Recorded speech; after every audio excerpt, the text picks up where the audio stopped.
고3 선배가 들려주는 식탁 위의 세계사. 지금부터 시작하니까 귀를 쫑긋 재밌게 들어주세요. 식탁 위의 세계사는 이영숙 작가님이 쓰신 책인데요. 10가지 먹거리를 통해 만나는 세계사 이야기입니다. 감자, 소금, 후추, 돼지고기, 빵, 닭고기, 옥수수, 바나나, 포도, 차. 우리 주변에서 흔히 볼 수 있는 음식이죠. 특히 이 책은 엄마가 아이에게 식탁 위의 재료에 대해 이야기하듯이 설명하고 있어 재미있고 읽기 쉬운 책입니다. 고3 선배가 준비한 음식의 역사는 감자, 빵, 차, 포도, 소금 이렇게 5가지인데요. 그럼 지금부터 5가지 음식의 역사를 차차 알아보러 가볼까요? 첫 번째로 소개할 음식은 바로 감자입니다. 친구들, 감자를 자주 먹나요? 여기 있는 작품은 고흐의 감자 먹는 사람들이라는 작품인데요. 이 시대 당시 사람들은 감자를 간식으로 먹었던 것이 아니라 한 끼 식사로 먹었다고 합니다. 친구들, 감자가 구황작물이라는 사실 아시나요? 구황작물은 안 좋은 기상 조건에도 많은 수확을 얻을 수 있어 흉년이 들 때 큰 도움이 되는 작물입니다. 소금이 돈이 된다고? 지금은 상상도 못할 일이 예전에는 가능했는데요. 소금은 화폐 대신 사용하기도 했습니다. 고대 로마에서는 소금이 하도 귀해서 군인이나 관리의 월급을 소금으로 주기도 했대요. 그래서 그런지 소금이 많이 나는 지역은 부유하고 유명하다고 합니다. 소금의 마지막 이야기. 간디의 소금 행진, 비폭력 운동의 결정체. 친구들, 간디 선생님 다 아시죠? 예전에 영국은 식민지를 많이 보유하고 있는 나라였는데요.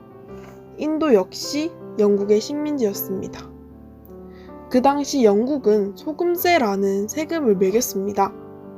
하지만 소금은 사람에게 굉장히 중요한 생명을 유지하기 위해서 누구나 섭취해야 되는 그런 엄청 중요한 음식입니다.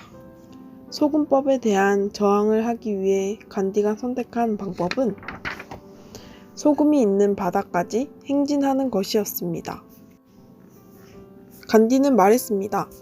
악에 협조하지 않는 것은 선에 협조하지 않는 것만큼이나 중요한 의무입니다. 라고.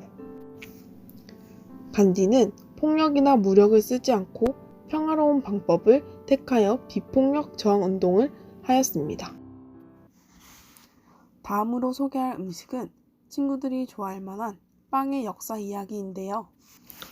평소 즐겨 먹던 빵에 대해 숨겨져 있던 이야기들을 지금부터 알아보러 가볼까요? 친구들, 마리 앙투아네트를 생각하면 무슨 말이 떠오르나요? 굶주림에 시달린 파리 시민에게 빵이 없으면 케이크를 먹으면 되잖아요 라고 했던 마리 앙투아네트. 이 말은 앙투아네트가 한 게 아니라 사실 루이 14세 부인인 마리 테리즈가 한 말이라고 합니다. 앙투아네트 그녀가 한 말처럼 떠돌게 된 이유는 왕비에 대한 프랑스 국민의 미움 때문이었습니다. 이처럼 널리 알려진 일화라 해도 무턱대고 믿기보다는 여러 책을 읽으면서 확인하고 스스로 판단하려는 자세가 필요한 겁니다. 우리가 즐겨 먹는 바게트와 크루아상에 숨겨진 이야기. 바게트는 프랑스 말로 막대기라는 뜻입니다. 예전에는 바게트 빵의 무게와 길이를 법으로 정해놓았다고 합니다. 너나 없이 똑같은 빵을 먹기 위한 조치였는데 그래서 바게트 빵을 평등빵이라고 불리기도 했대요. 예전에는 흰 빵은 귀족들만 먹고 평민들은 검은 빵만 먹을 수 있었죠. 두 번째로 소개할 빵은 크루아상입니다. 크루아상은 프랑스어로 초승달을 뜻하는데요. 이슬람 종교의 상징이 초승달입니다. 초승달 모양의 빵을 만들어 먹음으로써 승리의 기쁨을 만끽하려고 했던 것이죠. 이슬람 국가들은 초승달을 중시하고 초승달과 별을 상징으로 많이 사용했다고 합니다. 이슬람교를 믿는 나라들의 국가들은 초승달과 별이 그려진 국기를 많이 사용합니다. 단순한 빵에서도 이러한 많은 의미를 담고 있다니 정말 신기하지 않나요? 여러분들, 과일 중에 가장 좋아하는 음식은 무엇인가요? 저는 바로 포도를 굉장히 좋아하는데요. 평소 이 포도를 먹으면서 포도가 가장 잘 나는 나라는 어디일까 궁금했습니다. 포도는 칠레에서 가장 많이 수출하고 있는 과일이라고 하는데요. 친구들, 칠레가 어디 있는지 아시나요? 칠레는 남아메리카 대륙의 서쪽 해안을 따라 길게 이어진 땅인데요. 칠레는 세로로 가장 긴 나라입니다.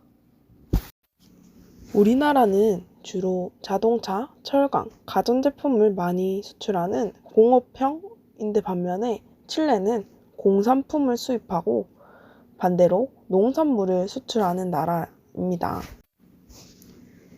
서로에게 부족하고 아쉬운 것들을 적절히 주고받는다면 양쪽 모두에게 이롭겠죠. 우리나라가 자유무역협정을 체결한 최초의 나라가 바로 칠레라는 사실 여러분들 알고 있나요? 자유무역협정이란 관세를 비롯한 무역 장벽을 낮추고 없애자는 약속을 한 것입니다. 마지막으로 소개할 음식은 차인데요. 프랑스는 와인이 유명하고 독일은 맥주가 유명하듯이 영국은 홍차로 유명합니다. 차와 관련된 세계사 이야기는 미국 독립운동의 도화선이 된 보스터 차 사건을 떠올릴 수 있는데 하지만 아편 전쟁도 차와 뗄 수 없지요. 영국에서 마시는 차는 중국으로부터 많은 수입을 해왔는데요. 차뿐만 아니라 찻잔 같은 도자기 제품도 함께 사곤 했다고 합니다. 영국은 차 수요가 점점 늘어나면서 시간이 지날수록 영국 입장에서는 중국의 수출은 조금밖에 못하는데 수입은 많아져 무역 적자가 생기는 심각한 문제가 발생했습니다. 그 당시 수입품을 살 때에는 돈이 아닌 은으로 결제를 했거든요. 이러한 무역 적자를 해결하기 위해서는 영국은 아편이라는 마약을 중국에게 수출하기 시작합니다.